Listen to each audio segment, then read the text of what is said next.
we are experiencing a once-in-a-100-year event. And so this means that battery metals, and particularly lithium, are in very high demand and will continue to be in very high demand. The growth in that demand is far exceeding the ability to supply it. So when it comes to new energy metals, we're often focused on copper, lithium, nickel, graphite. It's very important not to forget the rare earths, the neodymium, praseodymium, yttrium, terbium, dysprosium, essential metals. They make electric vehicles much more efficient. They mean that wind farms work so much better and require much less maintenance, for example. As often happens with new mines, they take a long time to come onto production, easily taking at least 10 years to do so in some cases, and the exceptional cases you can do it in maybe 5 or 6 years. And so what's happening at the moment is that the price of lithium has been astronomically high in the last year. We saw prices of over $6,000 and indeed an individual sales well over $8,000. I don't expect those prices to continue. However, they will continue at very high levels. My view, obviously, I'm a lithium believer. We got into our project in 2016 and the company took a view that lithium was a long-term opportunity. The EV sector's been expanding exponentially.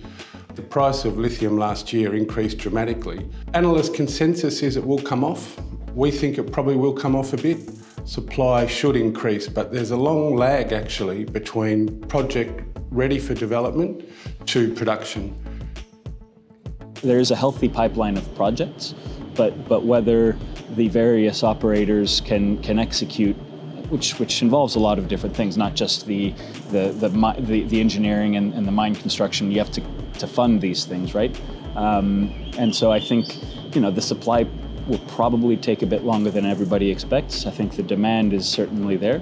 And I think we see that dynamic playing out in, for example, GM's investment in Lithium Americas, trying to secure that lithium supply from a place like the US.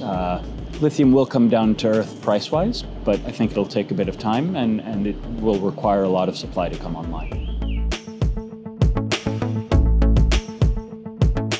The rare earth market is dominated by the Chinese. They got 60% of primary production, plus also effectively control Myanmar's production, which is about another 20%. So they got 80% of the worldwide primary production, and they control 90% of the downstream processing of the rare earth minerals. The 4 key rare earth minerals everyone's chasing at the moment are neodymium, praseodymium, and dysprosium and terbium, which are what they call the permanent magnet rare earths. Now, permanent magnets are key because they've got to go into every electric vehicle. Each 3 megawatt wind turbine has got 2 tons of rare earth magnets per turbine. You can only have direct drive wind turbines using permanent magnets. So that's why the permanent magnet demand in wind turbines is going through the roof.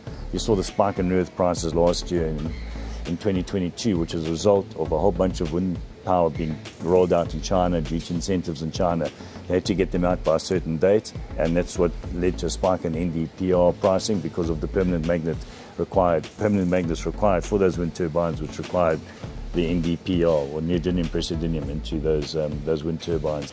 A F-35 fighter jet, a US fighter jet, takes 420 kgs of rare earths per jet. So very strategic and military applications. So your heat-seeking missiles, your missile guidance systems, night vision goggles, your fighter jets all take rare earths, and they don't want to rely on the Chinese for that supply of rare earths. And that's why you're seeing a lot of government intervention. Iluka in Australia just got funded by the Australian government to $1.2 billion. Now, commercially, that project would never have been funded because it's an 8-year life of payback on the capital with a 10-year project life. I mean, no commercial bank would ever fund that. We're also looking at the potential for rare earths in the UK. A lot of this is about the technology. We do not want to go for the filthy, dirty processes that are used in China on the ionic clays. We're really interested in using much cleaner hydrometallurgical processes. So Australia should be quite good for rare earths, even Canada going forward. So yeah, there are new discoveries to be made, but definitely not enough companies doing this.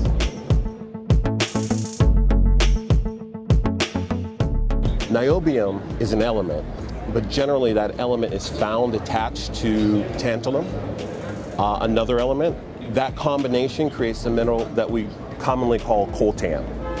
So niobium's pricing is directly related to tantalum pricing, but they are both used as rare earth metals in alloys and to produce things like capacitors for mobile phones and computers. The supply dynamics of tantalum are unique. Because it's a relatively rare metal, small incremental changes in demand can dramatically influence the price. We expect that over the course of the next 3 to 6 months that the price should stay relatively steady. Over that time period, following on that, I should say, we expect the market to come under a bit of pressure, primarily for 2 reasons. One, we're seeing that consumer electronic demand has lessened. But number 2 as well, we're seeing some lithium mines in Australia come online.